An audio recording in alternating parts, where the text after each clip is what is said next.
Qu'est-ce qui vous a donné envie d'être professeur? L'histoire, j'ai toujours aimé ça, l'histoire-géographie. Donc, après, j'ai eu la chance d'avoir des professeurs qui donnaient envie de le faire. Donc, je me suis dit, bon, j'aime bien l'histoire, ça n'a pas l'air trop dur comme métier, tiens, je vais le faire. Quand on grandit, on se rend compte que c'est un peu plus dur que ça, mais quand on est enfant, ça paraît bien. Quel genre d'élève étiez-vous? J'étais très calme. Je faisais des conneries dans la cour, bah, comme vous, hein. Mais dans les classes, je me faisais pas trop remarquer. On me disait, il faut parler plus.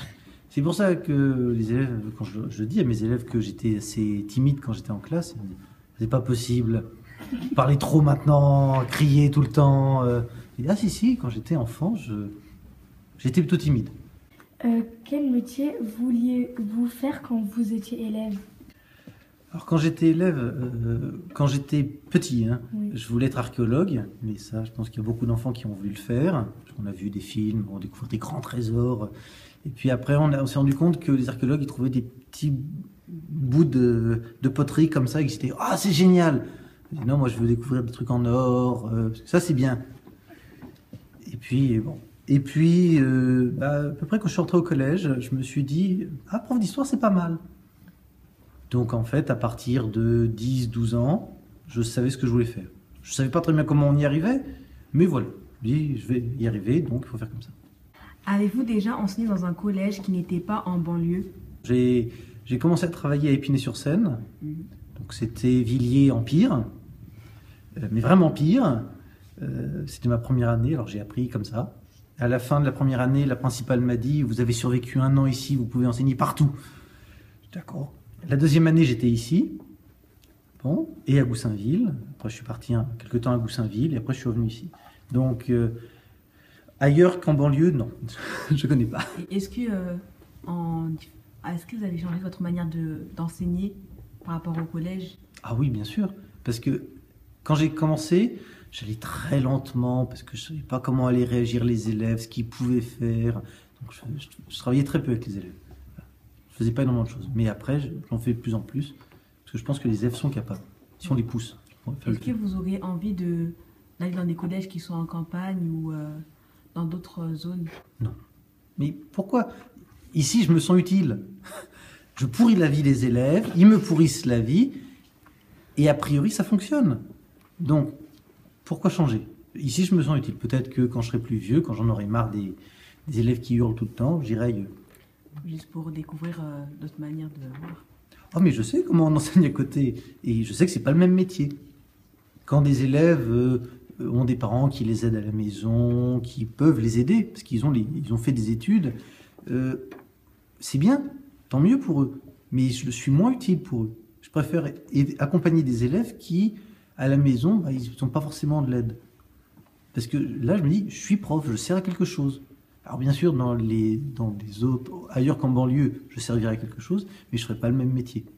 En gros, je ferai mes cours, je corrigerai mes copies, c'est tout. Ici, j'écoute plus les élèves, leurs problèmes, etc. La question de l'orientation est importante pour les troisièmes, par exemple. Comment qualifierez-vous votre façon d'enseigner? Artistique.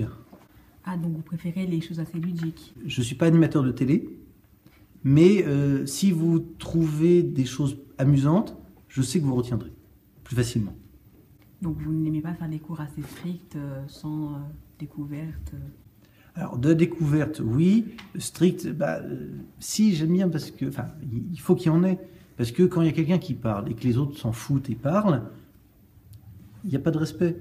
Et je pense que les élèves doivent apprendre à se respecter les uns les autres. Qui parle quand moi je parle? Bon, moi j'aime pas ça, bien sûr, mais je laisse faire quand ça fait pas trop de bruit. Mais quand un élève s'est cassé la tête pour trouver une réponse et essaie de le dire, et que les autres s'en foutent, je dis non, écoutez-vous les uns les autres. Quand vous serez plus grand, ça vous servira. Alors, combien de temps il vous faut pour préparer 1 heure de cours? Ça dépend aussi de la vitesse des élèves. Parce que ce que je peux imaginer en 1 heure de cours, les élèves peuvent mettre 2 heures à le faire. Donc ça dépend. Si c'est une période que je maîtrise bien, 1 heure. 1 heure, c'est bien. Parce qu'il faut que je trouve les documents, que je trouve la formulation des questions. Parce que je passe beaucoup de temps à refaire mes questions. Parce que les élèves disent « Je comprends pas !» Ah oui, mais bon, si je dois passer 10 minutes à expliquer chaque question, non. Donc je dois beaucoup réfléchir à comment écrire mes questions. Donc c'est pour ça que ça prend du temps. Et pour corriger des copies? C'est pareil, ça dépend. Si les élèves vont pas réviser, ça va très vite. Parce que il y a moins de connaissances, il y a moins de choses à faire. Mais quand j'ai corrigé le brevet blanc, j'ai passé un week-end entier. Alors il y avait 30 copies, mais pour bien mettre tout ce qu'il faut. Alors, parce que moi je mets beaucoup de commentaires. Mais bon, les élèves se disent oh, on s'en fout, nous on veut la note, le reste on s'en fout, on met à la poubelle. Oui, mais moi quand j'aurais rendu, j'ai passé du temps dessus. Lisez, c'est pour vous. Mais quel que soit le niveau, de la 6e à la 3e, je mets beaucoup de remarques. Parce que si je lis, c'est pour vous aider, les élèves. Mais je sais que sur 10 élèves, il y en a un qui lit ce que j'écris. Mais si vous savez que les élèves, ils vont pas lire ce que vous avez écrit, pourquoi vous vous cassez la tête à le faire?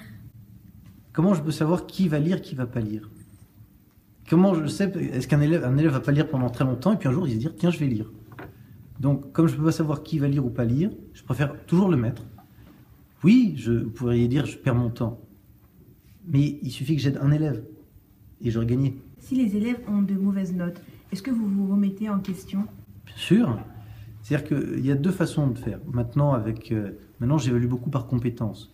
Et quand j'ai corrigé le brevet de certains élèves en série professionnelle, j'ai mis la note, les notes n'étaient pas très bonnes, mais j'ai fait une grille de compétences pour dire, voilà, les notes, les connaissances, c'est pas génial, mais vous savez faire des choses. J'essaie de valoriser les élèves, d'une part.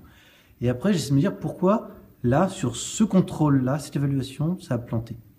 Est-ce que tout le monde s'est planté? Est-ce que c'est seulement une partie des élèves? Et pourquoi ces élèves-là se sont plantés?